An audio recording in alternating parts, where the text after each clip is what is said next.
This Cavaliers team is ready to win. And that's the scary thing. Donovan Mitchell is the old one in this young core that they have built. He is 25 years old.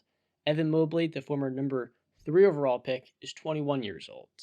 Darius Garland, who could have made an All-NBA team last year, play at the level of an All-NBA player, is 22 years old. And Jared Allen, who made an All-Star team and was certainly one of the 5 or 6 best centers in the game, is just 24. So the Cavaliers have 4 young phenoms. And yeah, I include Jared Allen in that discussion because he is emerging as I put him in the DeAndre Ayton camp, and I think he's a little bit better. And he fits perfectly with Evan Mobley. With Mobley's passing ability, the kid reads the game at an insanely high level for someone his age. He processes defenses very well. He's a very intuitive passer, and he knows what he's doing with the ball. He takes care of it, and defensively, he's a menace. We were talking about Kevin McHale in this episode later on, but it was earlier this morning. But later in this episode, you hear Kevin McHale. Mobley's length and his discipline makes him what I think will be a defensive player of the year one day. And the Cavaliers now get the one thing that they desperately needed, and that was some secondary creator alongside Darius Garland, so he didn't have to do everything. Now, Mitchell gets to play with an elite playmaker, so he's just being forced to be that prolific scorer that we know him as. He can drop 30 a game. Meanwhile, Garland will give you 20 and 10 if you need it. Evan Mobley will be a defensive player of the year, consistently, I think, in that conversation, and Jared Allen will hold things down as well in the front court, making Twin Towers all the while one of the 3 most prolific and dynamic backcourts in the game. The one thing missing is a small forward. This team just needs some forward versatility. The only ones in the roster are Isaac Okoro, who's a good athlete and a good defender. He just can't make a shot. Jody Yasmin, who can make shots, but he's very inconsistent at doing that. And Karis LeVert, who is I'm not very high on him whatsoever. So the Cavaliers can get some level of legitimate offensive production from Isaac Okoro on the half court if he's just making shots and defenses are playing him to some degree. This is a top 10 offense and it's a top 10 defense. And the upside, given the runway they've created for themselves, where all 4 of your top guys are under contract for the next 3 to 4 to 6 years with Darius Garland, they're going to have so many opportunities to go deep in the postseason. And a conference that has Kevin Durant and Kyrie in the Nets, they're not going to be around too long. Even Giannis in the Bucks, we don't know how long they're going to be around. And Joel Embiid as well. This is a team that can build a sustainable winner. And I think at some point in Garland's development, we're going to look at them as the best team in the Eastern Conference. And it may not be this upcoming season. We haven't seen JB Bickerstaff, how good of a playoff coach he is. But this is the best young core in basketball by far. And I don't see a weakness now with this team outside the forward versatility that they lack. And I think that's something that can be found via trade. There's many. You look at Dallas. They've gotten Dorian Finney-Smith, Reggie Bullock in free agency. You get 1 or 2 of those guys. This Cavaliers team is literally set in stone championship caliber. This. I mean, first I just got to say, as far as I feel like it's a little recency bias you're falling into right now, John. On both counts, I think, especially the best young core. 1 week it's the Pelicans, 1 week it's Minnesota, the next week it's Atlanta. But they're getting a top 20 player that's 25 now. No, I understand that, and then you're also still high on the Raptors too, and now it's Cleveland. I like the move, but I don't know. As far as young stars right now, I'd take Minnesota's over them.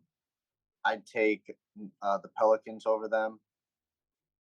I would. Hell no. I would. Zion and Bi and Cat and Ant. I mean, come on.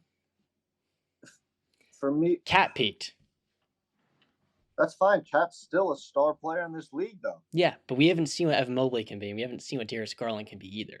Ant hasn't filled out his potential, and I'm pretty sure both of you are guys that think he can be an MVP in this league. I feel like I've heard either one of you or both of you say that. I said that. Yeah. Justin has too. Yeah. I don't know, man. So one thing I want to throw to you guys both is just so it's a 2-parter. One, we did our initial top 5 teams in the NBA this season. So 1, does Cleveland enter that discussion for either of you guys? And 2, where do you rank them in the Eastern Conference right now? Okay, so 1, no, they're not thrown into my top 5. And 2, I won't I'll put them. I think they're a top 6 or 7 team in the East. I'm not gonna throw them into the top 3, but I believe they're talented enough to creep in there. So Justin, you'd have Miami over them. Correct. You'd have Boston, Yep. Milwaukee, Yep. Philly, Yep. Brooklyn, Yeah. Toronto, No. Chicago, No. Atlanta. No. So you'd have number 6. Okay, Yeah. number 6 at least. Okay. I No, feel I respect that, and I could I understand. Yep. Go ahead, John. I feel bad for the Listen, they're Hawks. young. They're young. The Cleveland Cavs are going to be young. I already saw a bunch of comments. Yo, this team's going to be giving up 200 points a game. No, they're not. Not with those 2 elite rim protectors back there. With them back there, you'll be taken care of. But I'm not going to jump on the train and say, yeah, this team's a championship contender right away. No, I don't Yeah. think so. I think they're still young. They still have a lot to prove. They're not battle tested just yet. So we'll see. Come this season, they'll definitely be up there, and people are going to have high expectations. When you acquire a star like that, best believe you expectations rise too. So let's see if they can repeat all the things that they did this past season and excel. I don't know, but So John, Cleveland isn't a championship team, not yet. same questions for you, and you're high on them. So did they enter that discussion in top 5 teams in the NBA for you? And where do you see them in the East? So I had them in my top 15. Now I have them in my top 10. In the Eastern Conference, I have them above Miami now. So I do have them in my top 4, right with Philadelphia. I love what Miami does. I think Eric Spoelstra is the best coach in the game, but there's going to be a regression coming for that team. I think Jimmy Butler, as much of a superstar as he's shown to be in the postseason, is going to continue to slow down. And there's not enough support for him, as he needs somebody that can take that load. And until that comes, I'm not ready with Bam as well. And losing PJ only hurts. So this Cleveland team, I don't think people realize what they have in Evan Mobley. I really see a lot of Kevin Garnett in him as a defender, and he's a lot more selective on the other end of the floor. But in a way, that's a good thing because he plays within himself, and with the most dynamic backcourt now playing alongside him, he is going to greatly benefit. He is tremendous in screen and roll, very smart, instinctual player, like I said before, and he just plays the game the right way. I think for any championship team, he is the type of player that you're going to want in the postseason. And Jared Allen as well is another very quiet but elite center for what he does as a rim protector, finisher around the rim, and pick and roll partner. So for the Cavs, yeah, I mean, they're at number 9 around that mix. I'm not going to fully give it away. I can make my season previews. And I want to say I'm sorry for the Hawks because they gave up 3 first-round picks for DeJounte Murray.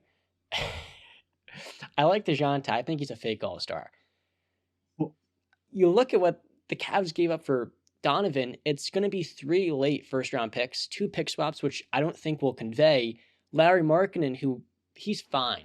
He's not a solution for them at small forward, and they got off of a negative contract. That's what Larry Markkinen is, a negative contract, and Colin Sexton, who they didn't really want to bring back. Ochai Agbaji would have been very, very good for them. But, I mean, the Hawks quite literally gave up a similar amount in terms of the overall value to the Cavaliers. I think their picks that they gave up are going to be better than the Cavs. And DeJounte Murray is like barely top 40, whereas Donovan's top 20. So it's rough. Yeah, well, I mean, we'll see what Cleveland's got.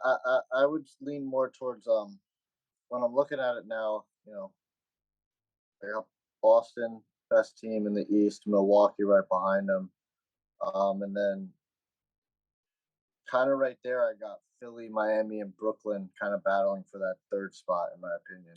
And then Cleveland's like Cleveland for me is more around the Toronto, Chicago, Atlanta range for me, in my That's opinion. disrespectful. That's where I see them. They clear Atlanta.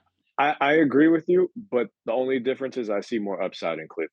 So future wise, while this year, yeah, I could see them on that level, but in the future, this is a team that probably be fighting for a 1, 2, 3 seed in the East.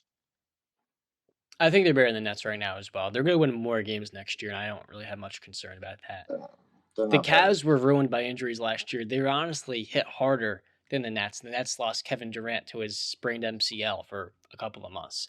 And without him, they lost 11 straight games. That Nets team is basically a disaster waiting to happen, and you both know that. This Cavalier team is on the rise, and in the next 7 years, they will win a championship without LeBron James. I don't know if they'll win one in the next 2 or 3 because it's tough in this Eastern Conference.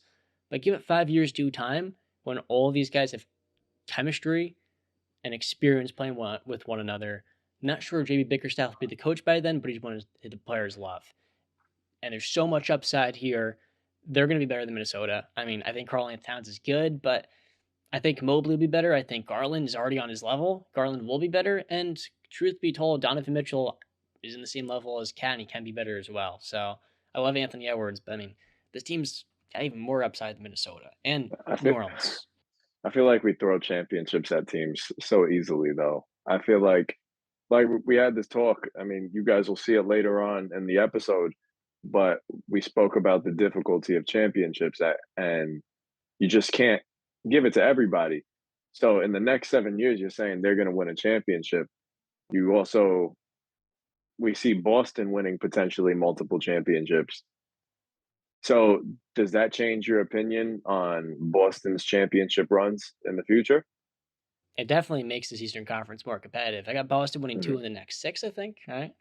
I Yeah. definitely think they'll win 1 with JT and JB. The second one will be harder to come by. I can see that team making the finals twice, though. I really can. And I don't see Golden State in 3 or 4 years really being as domineering as they are currently. I mean, Denver's got to be up there too. Denver's going to win a championship, I think. I'm Oh, a we got Nugget fan. I'm Denver, not sold on Dallas, that. Huh? Denver, Dallas. There's Yeah, so many teams Luka, that you could look at. Yeah. for me, I think it's a super. I just don't see Cleveland being a championship caliber team. I mean, let's pull back the curtain a little They're bit. going to All make right, history. John literally said to me and Justin that Donovan Mitchell is a bubble fraud. Okay, and now he's In sitting here jest. singing the praises in jest. All right, in jest. Now he's over here singing the praises that Donovan Mitchell is going to be this all-time savior, and it's just I don't see it in Cleveland because he's going to be asked to be the guy. Not true. Yes, he is. Garland's the primary creator. First off, and Yeah, but yes, he's the to scorer. cheer up Justin because I was trying to tell the Knicks we were going to get Donovan. No, it was actually you. I think, yeah, who cares? He's a bubble fraud. And yes, I want to make that known. But John, in crunch time, who's getting the ball? Who are they going to score? Garland, usually. No, they're going to Mitchell. They're not going to Garland. So have you watched the Cavaliers in the last 2 years? You're Honest out question. of your mind. All right, have you seen Donovan? You think Donovan Mitchell's going to take a back seat and let Garland take the biggest shot? Donovan was one of the worst clutch performers last season, and he was. It doesn't matter. PG even was worse. one of the worst clutch performers for a long stretch of time, but they still went to him because the best player gets the This best. isn't Donovan's team. He's not coming here to be the guy. He's one of the guys. Garland, Mitchell, Mobley, and Allen. That's not how this thing works. Garland is already on Donovan Mitchell's level. He's coming to be. He's a much better playmaker as a scorer. He's a half a step behind, but he's 2 steps ahead as a playmaker. And defensively, it's honestly very similar because neither guy is particularly impressive on that end of the floor. Donovan Mitchell's coming to be the guy in Cleveland. You're out of your mind. Overall, this is awesome for Cleveland because I feel like everybody relied on maybe Braun will come back and put us over the top. It's finally they have themselves a team where they don't, Braun, you can stay over there, man. We don't need you. We got this time. And I think that's pretty sick for the NBA. I love that.